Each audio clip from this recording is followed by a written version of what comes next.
avec Malisma Zulf Lounge, j'espère que vous allez bien et surtout que vous êtes en pleine forme. Comme vous pouvez le voir, c'est une vidéo spéciale que je vous prépare aujourd'hui.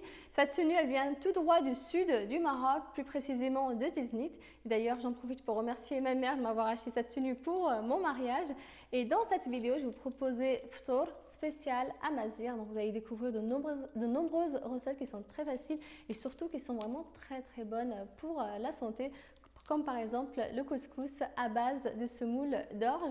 Avant de passer à la suite, n'oubliez pas de me suivre sur mon compte Instagram, c'est là où je publie souvent, et surtout de vous abonner à ma chaîne YouTube. Dans les commentaires, n'oubliez pas de m'indiquer de quel pays vous me suivez. Avant de passer aux préparations, je vais d'abord commencer par dresser ma table. Donc là, je vais utiliser tous les produits que je reçois du Maroc, donc de bons produits bio comme les dattes par exemple, les figues, le miel, etc. Et surtout, bien sûr, l'huile d'olive.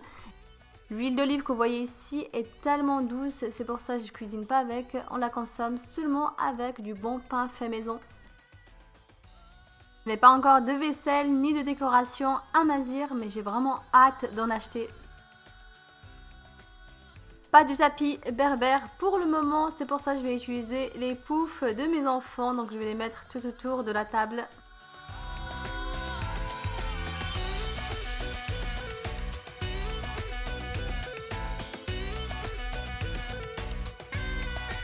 On va commencer la préparation de délicieux petits pains farcis qui sont vraiment très faciles et surtout qui vont vous demander très peu d'ingrédients.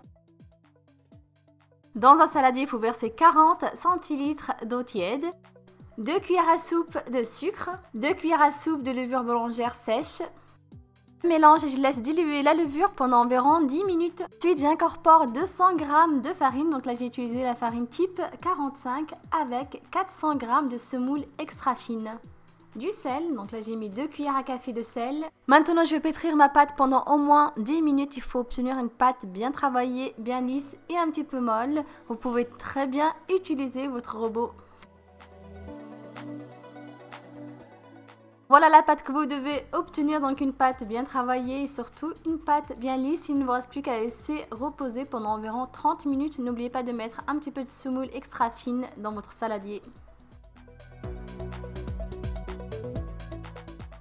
Il faut hacher finement tous les ingrédients, donc là j'ai mis la moitié d'un poivron vert, la moitié d'un poivron rouge, un petit peu de graisse, un oignon haché finement avec une gousse d'ail.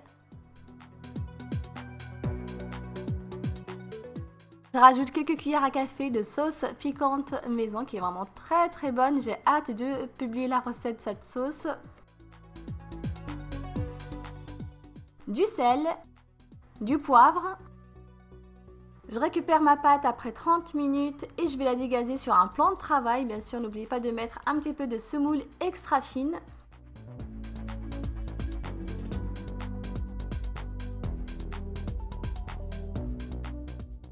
Je la divise en 7 parts égales et ensuite je vais les aplatir. Je vais aplatir chaque pâte sur de la semoule extra fine et je vais mettre ma farce à l'intérieur avant de refermer ma pâte.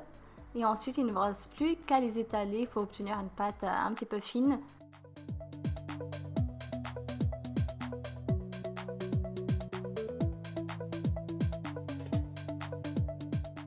Il faut laisser lever une nouvelle fois votre pâte pendant environ 30 minutes. La cuisson se fait dans une poêle bien chaude entre feu doux et feu moyen. Bien sûr, n'oubliez pas de les retourner de temps en temps. Il faut obtenir des petits pains qui gonflent petit à petit et surtout des petits pains bien moelleux.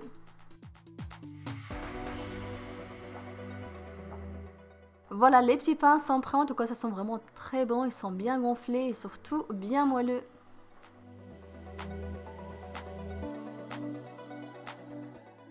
Maintenant, je propose un bon couscous à base de semoule d'orge qui est vraiment très bon pour la santé. Donc, on l'appelle chez nous sksu ibrin. Sinon, vous pouvez aussi le préparer à base de semoule de maïs. Chez nous, on l'appelle abadaz. Ici, j'utilise la semoule d'orge, donc au niveau de la taille, c'est la grosse semoule. Je vous propose d'utiliser la semoule fine qui est beaucoup plus facile au niveau de la cuisson. On met de l'eau et on va bien mélanger et ensuite on va laisser la semoule absorber l'eau pendant environ 30 minutes jusqu'à 1 heure. Je tiens à préciser que cette semoule d'orge, elle vient tout droit du Maroc et en même temps je remercie ma mère de me l'avoir donné un petit peu pour réaliser cette vidéo. N'oubliez pas aussi de préparer vos légumes, donc là je vais mettre de la courge, des carottes, des navets, etc. Bien sûr pour les légumes vous pouvez mettre tout ce que vous aimez. Et il vous faut aussi une couscoussière, donc celle-ci je l'ai achetée sur Amazon, je vous mets le lien juste sous la vidéo. Elle est vraiment très bien et surtout elle ne laisse pas échapper la vapeur. Donc il faut mettre de l'huile d'olive, un oignon coupé en lamelles, 2 tomates râpées, du sel, du poivre, des fèves séchées, donc là c'est la base dans un couscous à masure. On mélange tous les ingrédients et on va les faire revenir quelques minutes. Vous allez travailler la semoule d'orge entre vos mains et ensuite vous allez la mettre dans la couscoussière. Essayez de bien répartir votre semoule pour ne pas avoir de grumeaux. Et ensuite, vous allez mettre aussi vos légumes. Donc d'abord, je commence par les légumes qui demandent beaucoup plus de temps de cuisson. Donc les carottes avec les navets. Je rajoute un petit peu de coriandre. De l'eau, donc là j'ai mis environ 1,5 litre d'eau. Bien sûr, vous pouvez très bien en mettre moins, c'est selon le nombre de personnes que vous êtes. Dans un premier temps, je vais faire cuire ma semoule d'orge pendant 20 minutes sur feu moyen. Et si la vapeur s'échappe de votre couscoussière, je vous invite à mettre du film alimentaire tout autour pour éviter que la vapeur s'échappe. Et pour ma part, j'en mets pas tout simplement parce que c'est une couscoussière où la vapeur ne s'échappe pas. C'est vraiment ça qui est très bien avec cette couscoussière. Après 20 minutes de cuisson, je vais travailler une nouvelle fois ma semoule. Donc là, je vais mettre de l'huile d'olive.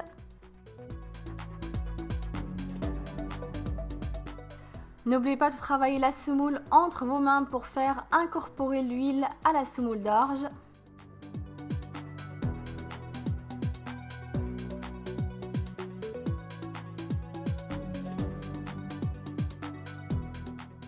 Je vais également incorporer de l'eau petit à petit et en même temps je vais travailler ma semoule entre mes mains.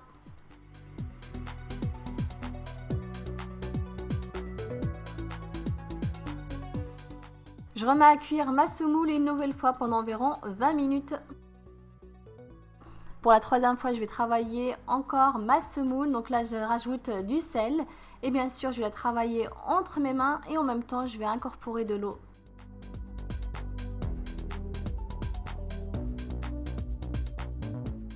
Je termine par rajouter les légumes qui demandent moins de temps de cuisson, donc la courge, les courgettes, les tomates, etc.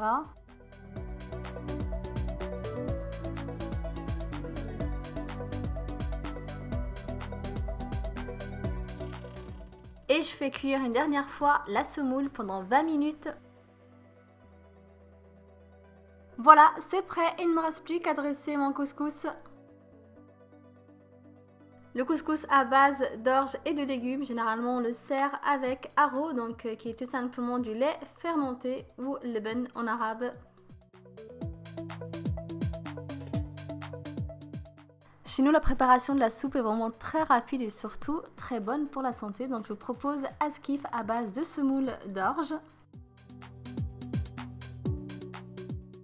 Dans une grande casserole, j'ai versé environ 1 litre d'eau chaude, de l'huile d'olive et de la semoule d'orge. Donc là, ça me fait environ 50 g de semoule d'orge.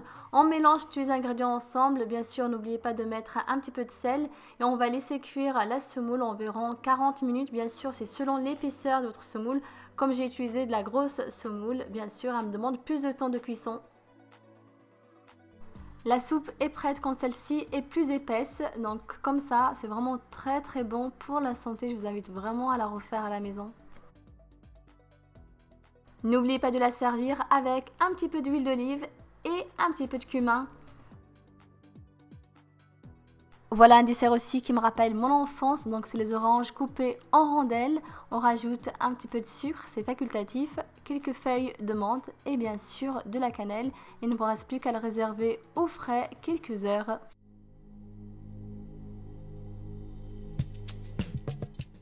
Mes enfants étaient contents de manger sur la table basse et surtout, moi, ça me rend heureuse de partager mes traditions avec eux.